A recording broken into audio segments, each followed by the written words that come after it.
ስለዚህ በዛሬው ክፍል ደግሞ የምንመለከተው በዩኒት 2 ፊዚካል ኳንቲቲስ ዙሪያ ይሆናል ማለት ነው። ባለፈው ክፍል ዩኒት 1 ላይ ስለ ፊዚክስ እና ሂውማን ሶሳይቲ ስለ ፊዚክስ መሰረታዊ ነገሮች ተነጋግረን ነበር እና ፊዚክስ ደግሞ በሰው ልጆች ዕለት ተዕለት እንቅስቃሴ ላይ ስላለው ኢምፓክት በደንብ ተነጋገር ነበር። በአሁኑ ደግሞ በፊዚካል ኳንቲቲ ዙሪያ የምንነጋገር ይሆናል ማለት ነው።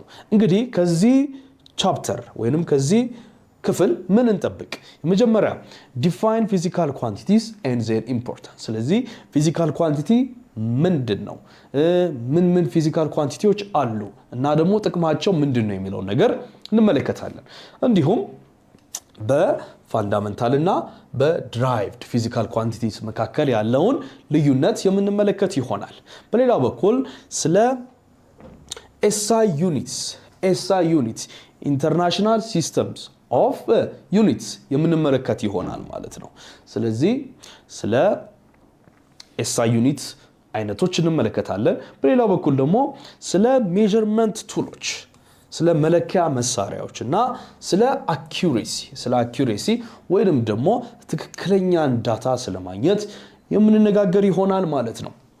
እሺ በመጀመሪያው ክፍል መጀመሪያ what are physical quantities ፊዚካል ኳንቲቲስ ምንድናቸው የሚለውን ጥያቄ እንመልሳለን ማለት ነው። ፊዚካል ኳንቲቲስ ማለት ምንድናቸው? ማንኛውም ነገር መለካት የሚችልና ያ የተለካበትን ደግሞ የመጨረሻ ውጤት በቁጥር ማስፈር የሚቻል ከሆነ ያንን ነገር ምን እንለዋለን ይለናል? ፊዚካል ኳንቲቲ እንለዋለን። ለምሳሌ ሌንግስ ርዝመት ይለካል። በሜትር፣ በሴንቲሜትር፣ በሚሊሜትር መሳሰሉት ዩኒቶች መግለጽ እንችላለን። እንዲሁም በቁጥር ማስፈር እንችላለን። ስለዚህ ሌንግዝ ወይንም ርዝመት ይለካል። ታይም ሰዓት ይለካል። በሰከንድ፣ በሚሊ ሰከንድ በመሳሰሉት ዩኒቶች በማይክሮ ሰከንድ መግለጽ እንችላለን። ማስ ወይንም ክብደትም ይለካል። በተለያዩ ዩኒቶች ማስፈር እንችላለን። በግራም፣ በኪሎግራም፣ በቶን እያን መቀጠል እንችላለን። እንዲሁም ቴምፕሬቸርም ይለካል አይደለ? የምንለካው በዲግሪ ሴንቲግሬድ፣ በዲግሪ ፋራናይት፣ በዲግሪ ኬልቪን እያለን መልካት እንችላለን ማለት ነው። ስለዚህ እነዚህ ጋር የተዘረዘሩት ምንድናቸው ማለት ነው? መለካትና ደግሞ ቫልዩአቸውን ደግሞ ወይም የልኬት መጠናቸውን ደግሞ በቁጥር ማስፈር ስለተቻለ ፊዚካል ኳንቲቲስ እንላቸዋለን ማለት ነው።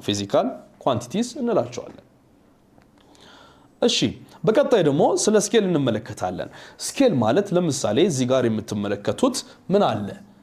ስኬል አለ አይደለ? ስኬል ማለት ምን ማለት ነው?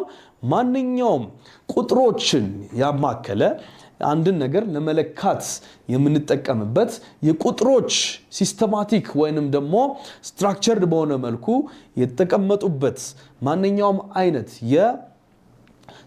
የቁጥሮች ሲስተም ምን ይባላል? ስኬል ይባላል። ስለዚህ እዚህ ጋር እንደምንመለከተው ምን አለ ማለት ነው? አንድ ስኬል አለን፣ ማስመሪያ አለ። ስለዚህ ማስመሪያው ላይ ስኬሎች አሉ፣ ቁጥሮች አሉ አይደለ? ስለዚህ እነዚህ ጥቅማቸው ምንድነው? የአንድን ነገር ርዝመት ለመለካት እንጠቀምባቸዋለን ማለት ነው። እዚህ ጋር ምን ይለናል? ሞር ስኬሉ ላይ የመለኪያ ቁጥሮቹ የበዙ በሄዱ ቁጥር የአንድ ነገርን ትክክለኛ ዳታ የምናገኝበት ወይንም ለምሳሌ እዚህ ጋር ርዝመትን የምንለካበት ስለሆነ ሩለር ወይንም ማስመሪያ የአንድን ነገር ትክክለኛ የቁመት መጠን የምናገኝበት ሬቱ ምን ያደርጋል? ይጨምራል ማለት ነው። ምክንያቱም እዚህ ጋር ሴንቲሜትር ብቻ ቢሆን ኖሮ እዚህ ጋር ሚሊሜትሮች ባይኖሩ አንድን ነገር ቁመት ስንለካ ምናልባት ከአንድ ሴንቲሜትር ኦር ደግሞ ከሆነ ሴንቲሜትር ቫልዩ ቢያልፍ ኦር ቢያንስ ትክክለኛ ዳታውን ልናገኝ የምንችለው ሞር የሚሊሜትር ቫልዩ ሲኖሩ ነው እንጂ በሴንቲሜትር ብቻ ከሆነ ሞር ፕሪሳይዝ መረጃ የማግኘት እድላችን ይቀንሳል ማለት ነው። ስለዚህ አንድን ነገር በደንብ ስንለካው ሞር ስኬሉ ላይ በጣም lower value of numbers ኢንተግሬት ሲደረጉበት ወይንም ደግሞ መለኪያ ቁጥሮች በደንብ ሲጨመሩበት ፕሪሳይስ ወይንም ደግሞ ለትክክለኛ መረጃ የቀረበ መረጃ ወይንም ደግሞ ዳታ የምናገኝበት ሬታችን ይጨምራል ማለት ነው። ስለዚህ አንድ ማስመሪያ ሴንቲሜትር ብቻ ከሚኖርበትና ሚሊሜትሮችን አድ ከሚያደርግ ሞር ሚሊሜትሮችም ያሉበት ማስመሪያ ሞር ፕሪሳይስ መረጃ ይሰጠናል ማለት ነው። ስለ ሜዠርመንት ስታንዳርድስ ደግሞ እንነጋገራለን። ምን ማለት ነው ሜዠርመንት ስታንዳርድ? አንድን ነገር ሲለካ በዓለም አቀፍ ደረጃ ቅቡልነት ባለው መልኩ መለካት መቻል አለበት። ያንን ነገር ለመለካት የምንጠቀምባቸው መሳሪያዎች ቅቡል መሆን አለባቸው በዓለም አቀፍ ደረጃ። ምክንያቱም እዚህ ስንለካው የሚሰጠን ቫልዩና ሌላ ቦታ ደግሞ ሌላ ሲስተም ተጠቅመው የሆነን ነገር ተመሳሳይ ነገር ሲለኩት የተለያየ ቫልዩ የሚሰጥ ከሆነ ያ ነገር ቅቡልነቱን ያሳነሰዋል ማለት ነው። ስለዚህ አሁን ስለ ስታንዳርዶች እናወራለን። ስለዚህ መጀመሪያ ሜዠርመንት ስታንዳርዶች ለምን ያስፈልጋሉ? ኮንፊውዥንን ለማስወገድ እና ደግሞ ምንን ለማስቀጠል? ኮንሲስተንሲን ለማስቀጠል አይደለ?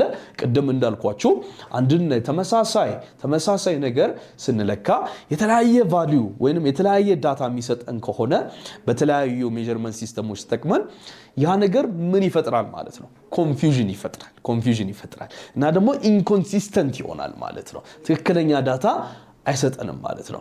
ሜቢ ለዛ መሳሪያ ትክክለኛ ዳታ ሊሆን ይችላል፣ ነገር ግን ኢንተርናሽናሊ አክሰፕትድ የሆነ ወይንም ደግሞ ሁሉም ሊስማማበት የሚችል ዳታ አይሰጠንም ማለት። ስለዚህ ስታንዳርድ የሆነ ሜዠርመንት ሲስተም መጠቀም መቻል አለብን ማለት ነው። ስታንዳርድ የሆነ ሜዠርመንት ሲስተም መጠቀም አለብን። እዚህ ጋር እንደምትመለከቱት ሃንድ ስፓንን ተጠቅሞ የመለካት መንገድ ይኖራል፣ ትራዲሽናል ሜተድ እና ደግሞ ምን እዚህ ጋር ሩለርን ተጠቅሞ ደግሞ የመለካት ሲስተም ሊኖር ይችላል። which one is standard?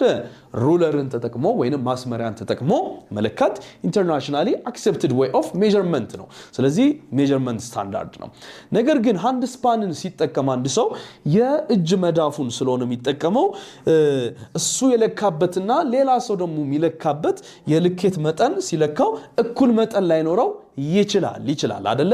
እዚህ ጋር ያለው የእጅ ስፋትና የአንድ ደግሞ በእድሜ አነስ ያለ ልጅ ኦር ደግሞ አንድ ደግሞ በእድሜ ከፍ ያለ ሰው ያላቸው የእጅ ሳይዝ መጠን ስለሚለያይ የሚገኘውም ቫልዩ በዛው ልክ ይለያያል ማለት ነው።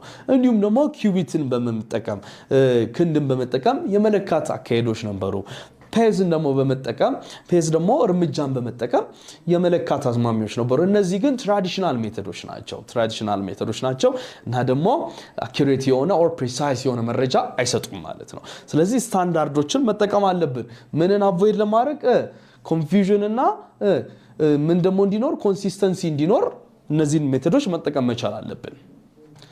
እሺ፣ ስለ ኢንተርናሽናል ሲስተም ዩኒት ወይንም ኤስአይ ዩኒትስ ደግሞ እዚህ ጋር እንመለከታለን። እዚህ ጋር የምትመለከቷቸው ምንድን ናቸው? ሊስት ኦፍ ፊዚካል ኳንቲቲስ ናቸው። መለካት ፊዚካል ኳንቲቲ ምንድን ነው ቢለን anything that can be measured and numerically stated ብለናል አይደለ? ማንኛውም ሊለካ የሚችል እና ደግሞ ኒሜሪካሊ ዲስክራይብ ሊደረግ የሚችል ነገር ፊዚካል ኳንቲቲ ነው ብለናል። እነዛም ፊዚካል ኳንቲቲዎች ደግሞ በምንድን ነው የምንገልጻቸው? በኤስአይ ዩኒትስ እንገልጻቸዋለን እና በዩኒት እንገልጻቸዋለን። ኤስአይ ዩኒት ከሆነ ኢንተርናሽናል ሲስተም ነው፣ ዓለም አቀፍ ቅቡልነት ያገኘ ነው። ዩኒት ደግሞ ከሆነ ከቦታ ቦታ ሊለያይ ይችላል፣ ነገር ግን ኮንቨርት እየተደረገ ወደ ኤስአይ ዩኒት ሊቀየር የሚችል የዩኒት ደረጃ ነው ማለት ነው። ለምሳሌ የርዝመት ኤስአይ ዩኒት ምንድን ነው? ሜትር ነው። ነገር ግን ሌላ ደግሞ ዩኒት አለው አይደለ? ምን ሊሆን ይችላል? ኪሎ ሜትር ሊሆን ይችላል። ለእንግሊዝ ኪሎ ሜትር ዩኒት ነው አይደለ? ከኪሎ ሜትር ደግሞ ሌላ ምን ሊሆን ይችላል? ማይክሮሜትር ዩኒት ነው። ነገር ግን ኤስአይ ዩኒት ሲሆን ኢንተርናሽናል ሲስተም ወር ደግሞ በዓለም አቀፍ ስምምነት የተሰጠ ምን አለ? ኤስአይ ዩኒት ሜትር የሚባል ዩኒት አለ። ስለዚህ ለሌንግዝ ሜትር እንጠቀማለን። ለማስ ደግሞ ወይም ለክብደት ደግሞ ኪሎግራም እንጠቀማለን። ለታይም ደግሞ ሰከንድን እንጠቀማለን። ለቴምፕሬቸር ደግሞ ኬልቪንን እንጠቀማለን። ለከረንት ደግሞ አምፔርን እንጠቀማለን ማለት ነው። ስለዚህ እዚህ ጋር ያሉት ኤስአይ ዩኒቶች ናቸው። እነዚህ ደግሞ ፊዚካል ኳንቲቲዎቻቸው ናቸው ማለት ነው። ስለዚህ ኤስአይ ዩኒቶችን ደግሞ ለምሳሌ አንድ ነገር ከለካው በኋላ የአንድ ለምሳሌ የአንድ ዳስተር ርዝመት ስንት ነው ከተባለ ሜቢ it could be 20 ሴንቲሜትር እንኳን ቢሆን 20 ሴንቲሜትር ዩኒት ነው ብለናል አይደለ 20 ሴንቲሜትር ከሆነ ወደ ምን መቀየር አለበት ወደ ሜትር መቀየር አለበት አይደለ ስለዚህ 0.2 ሜትር ይሆናል ማለት ነው ልኬቱ ሌንግዙ የአንድ ዳስተር ስለዚህ አሰምሽን ነው ነገር ግን አሁን እዚህ ጋር ሜትር ብዬ አልጽፍም አይደለ ምን ብዬ ነው የምጽፈው 0.2 ሜትር ብዬ ጽፋለሁ ማለት ነው ስለዚህ እቺ ሜትር የኤስአይ ዩኒቱ ምንድነች ሲምቦል ነች ማለት ነው የኪሎግራም ደግሞ ሲምቦል ኬጂ ይሆናል የሰከንድ ደግሞ በተመሳሳይ ኤስ ይሆናል የኬልቪን ደግሞ ኬ ይሆናል የአምፔር ደግሞ ኤ ይሆናል ማለት ነው ስለዚህ ሲምቦሎችን ተጠቅመን ኤስአይ ዩኒቶችን እንገልጻለን ማለት ነው እሺ ውድ ተማሪዎች በመቀጠል ደግሞ ያሉትን ጥያቄዎች ሰርታችሁ ዕውቀታችሁን የበለጠ እንድታጠነክሩ ከወዲሁ አሳስባለሁ ማለት ነው